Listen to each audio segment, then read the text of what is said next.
네, 안녕하세요. 손민규 변리사입니다. 저를 아시는 변리사 동기 분들이나 아니면은 저한테 컨설팅을 받으신 분들은 제 변리사 수험생 시절과 제 첫째 육아 기간이 완벽하게 일치했었다는 사실을 알고 계실 겁니다. 그래서 오늘은 저의 정말 험난했던, 물론 뭐 다들 힘들고 어려운 수험 생활을 보내셨겠지만은 저도 정말 그 못지않게 힘들었던 수험 생활을 보냈었거든요. 그래서 오늘은 좀 가벼운 마음으로 제 수험 생활에 대한 어떤 썰을 풀면서 영상 뒷부분에는 제가 이렇게 산산조각난 제 멘탈과 영혼들을 어떻게 관리를 했는지, 물론 저는 멘탈 관리에는 실패를 했었습니다. 깨진 멘탈이 붙여지지가 않았었어요. 하지만 어찌됐든 저는 정신줄을 잡고 멘탈을 잡으려고 했고, 또 결국에는 비교적 빠른 시간대에 변리사 시험에 합격을 했기 때문에 좀 도움이 될 수도 있다고 생각을 합니다. 제 멘탈적인 어떤 관리나 뭐 그런 부분들이요. 그래서 좀 가볍게 들어주시면 될 것 같습니다. 그리고 저도 유튜브를 찍으면서 처음으로 대본 없이 좀 편하게 말씀을 드리고자 합니다. 이 유튜브를 보고 컨설팅을 신청하신 많은 분들이 저를 보고 좀 놀라시는 게 유튜브에 봤을 때는 되게 좀 딱딱해하고 좀 근엄해 보이고 좀 진지해 보였는데 실제로 보니까 그런 이미지랑 너무 달라서 좀 놀라셨다라는 분도 계셨습니다. 영상에 보면은 뭐 웃지도 않을 것 같은데 잘 웃으시고 또 재미있으신 분이고 좀 활발하고 활달하신 분이다 라는 사실을 알게 되었다고 말씀 많이 해주셨습니다. 이게 제가 강연이나 강의를 할 때는 사람들 앞에서 말을 하는 거기 때문에 전혀 두려움이 없이 좀 편하게 진행을 할 수 있는데, 이 유튜브를 시작하고 나서 유튜브를 찍어 보니까 이 카메라를 보고 하는 거잖아요. 그래서 너무 적응도 안 되고, 또 대부분은 또 대본을 읽으면서 영상을 촬영하는 경우가 많거든요. 때문에 좀 딱딱해지는 경향이 있는 것 같습니다. 제가 제 모습을 보면서 촬영을 할 수가 없거든요. 근데 저는 그렇게 엄격하고 진지한 사람은 아니고요. 노는 거 좋아하고 술 마시는 거 좋아하고 사람들 만나는 거 좋아하고 나름은 좀 재밌는 편에 속하지 않나라고 생각합니다. 저는 대학교를 졸업하고 나서 바로 LG 에너지 솔루션, 그러니까 옛날엔 LG 화학이었죠. 거기서 저는 전기차 배터리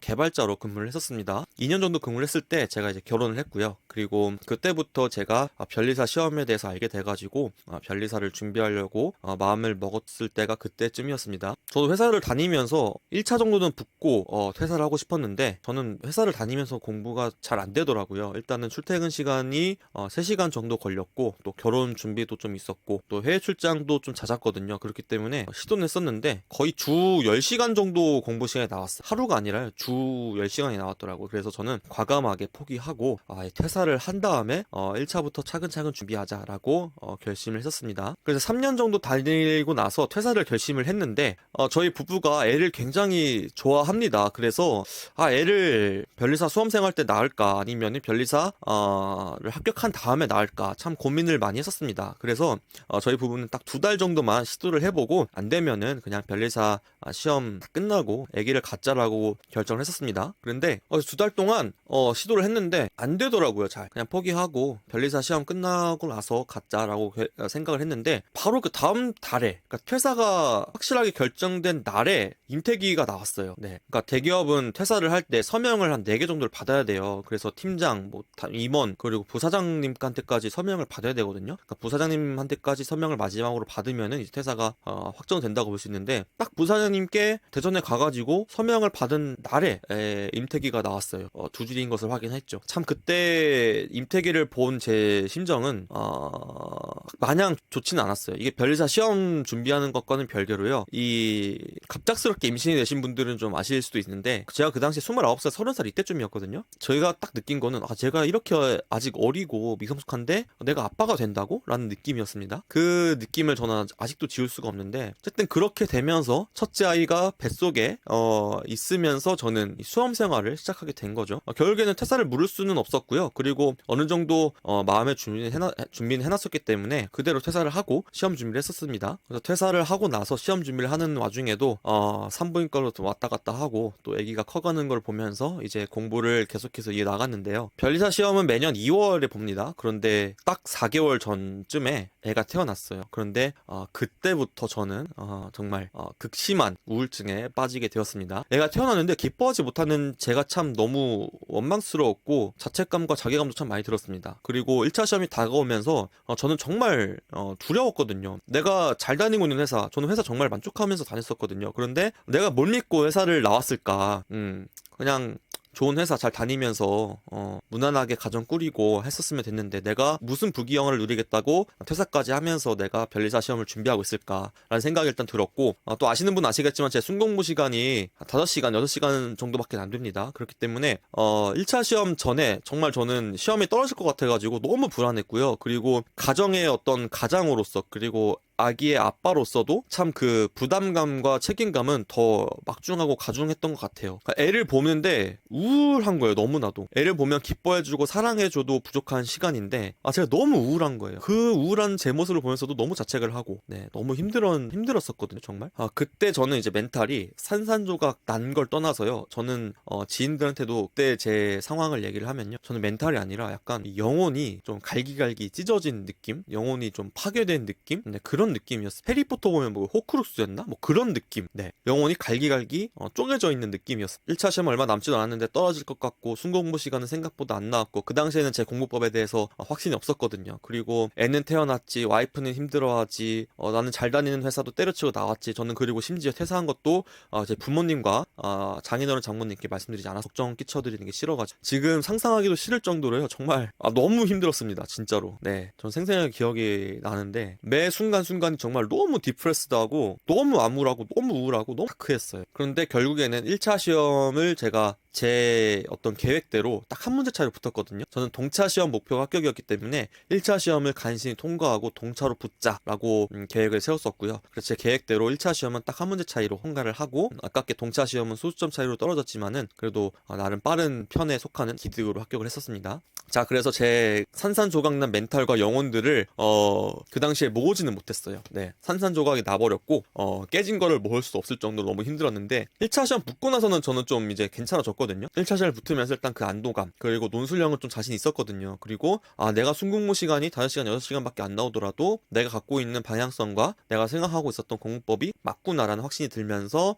오히려 수험 기간이 지속되면 지속될수록 점점 더 제 영혼과 멘탈들은 정상으로 돌아가고 있었습니다. 그래서 제 수험 기간, 제 한 2년 4, 5개월 정도 되는 수험 기간에서 가장 힘들었던 시기는 바로 애가 태어나고 그리고 1차 시험 보기 직전 그 한 3, 4개월 정도였는데, 제가 그 3, 4개월 동안 어떤 식으로 멘탈 관리를 했는지 말씀을 드리겠습니다. 제 그 힘들고 우울한 시간을 버티게 해준 것은 바로 법륜스님이란 분이셨습니다. 참고로 저는 종교가 없습니다. 종교가 있다면은 불교에 좀 가까운데 일단은 종교가 없다고 보시는 게 맞을 것 같고, 이 법륜스님 유튜브가 있습니다. 여기서 정말 법륜스님이 이 세상에 수만 가지 문제들을 정말 깔끔하게, 네, 이런 지하에 딱 정리를 해주시거든요. 해결책을 제시해줍니다. 물론 어떤 분들은 그걸 보시고 뭐 해결책이 아니라고 할 수도 있고 너무 원론적인 얘기라고 할 수 있는데, 저는 이 법륜스님의 유튜브를 매번 들었어요. 그래서 정말 거기서도 위로를 많이 받고 또 멘탈 관리를 하는데 정말 도움이 많이 됐었거든요. 그리고 법륜스님의 책도 좀 읽어가지고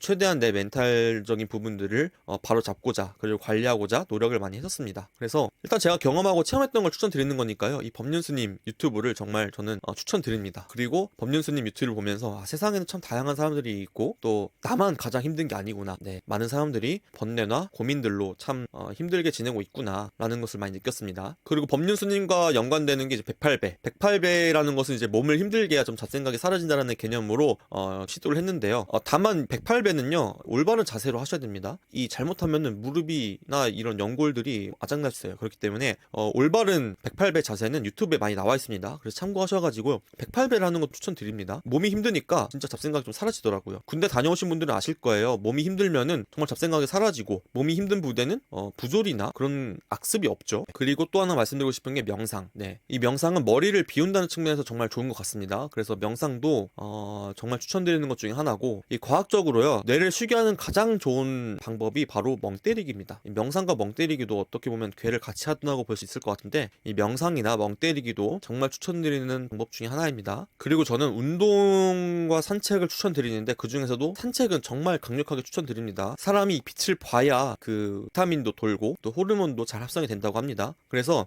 햇빛은 어느 정도 좀 보는 게 필요할 것 같아요. 그래서 방에 틀어박히지 마시고 아무리 본인이 체력적으로나 체질적으로 허약한 사람이더라도요, 산책은 할 수 있잖아요. 그렇기 때문에 산책하는 것은 어떤 장기간의 수험생활 측면에서 봤을 때도 정말 추천드리는 것 하나입니다. 그리고 마지막으로 말씀드릴 수 있는 게 바로 정신과입니다. 저는 그 멘탈이 박살난 그 시기에 정신과를 다녔었어요. 너무 힘들어가지고 약에 의존해야겠다 생각을 했었는데, 근데 이 정신과라는 게요, 이게 갑자기 막 좋아지고 이런 게 아닙니다. 물론 효과는 어느 정도 있는데요. 전 솔직히 말씀드리면은 제가 그 4개월이 가장 힘들었다고 했잖아요. 4개월 동안 정신과를 다녔는데 사실 저는 그 약을 뛰어넘는 우울함과 강박증 이런 걸로 너무 힘들었었거든요. 사실상 저는 그 4개월 동안 효과를 거의 보지 못했었어요. 이게 왜 그러냐면요, 정신과 약을 먹었다고 해서 바로 좋아지는 게 아니라요, 최소한 몇 개월간은 그 용량을 좀 증대시킨다고 해야 되나요? 그러니까 처음부터 많은 양의 용량을 투여하는 것이 아니라 의사 선생님께서 좀 지켜보는 경과도 필요하고 또 부작용도 있을 수 있기 때문에 이 서서히 지켜본다고 하거든요. 그리고 실제로 정신과 약은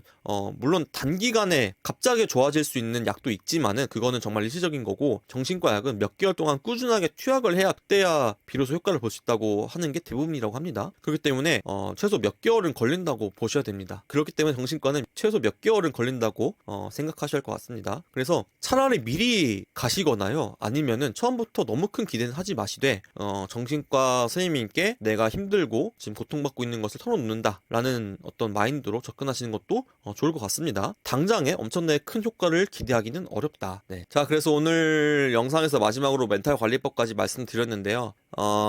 사실 본인이 처해 있는 상황이 가장 힘들거든요. 네. 서로 힘듦은 우열을 가릴 수 없다고 생각합니다. 자기 자신이 가장 힘든 거니까요. 그렇기 때문에 이 수험 생활로 인해서 힘들어하고 계실 많은 분들께 조금이나마 좀 도움이 되지 않을까 싶어서 영상을 제작을 했고요. 제가 불안함에 대한 영상을 찍었을 때도 말씀드렸지만은 이 우울함과 불안함 등등은요, 합격 이외에는 다른 어떤 것도 처방전이 될 수가 없습니다. 지금 내가 우울하고 불안한 이유는 내가 지금 합격하지 못해 있기 때문이거든요. 이 본질적인 원인은 바로 이 합격이라는 겁니다. 그렇기 때문에 좀 심하지 않다면은 불안함과 우울함은 조금 친구같이, 네, 그냥 좀 당연하다는 받아들이는 게 오히려 조금 더 낫다고 저는 생각을 합니다. 그리고 실제로 공부를 하면요, 부정적인 생각이나 이런 것들, 그리고 잡생각이 떠오르는 게 너무나도 지극히 당연한 겁니다. 그게 집중이 안 된다고 볼 수도 있지만요, 실제로 내가 뇌에 새로운 것들을 받아들일 때요, 부정적인 감정이나 부정적인 생각들, 마음들이 동시에 올라온다는 연구 결과가 실제로 있습니다. 그러니까 많은 분들이 잡생각을 해가지고 또 그걸로 괴로워하시는데 그럴 필요가 없다는 거죠. 잡생각은 그냥 왔으면 온 대로, 그리고 지나가면 지나가는 대로, 그렇게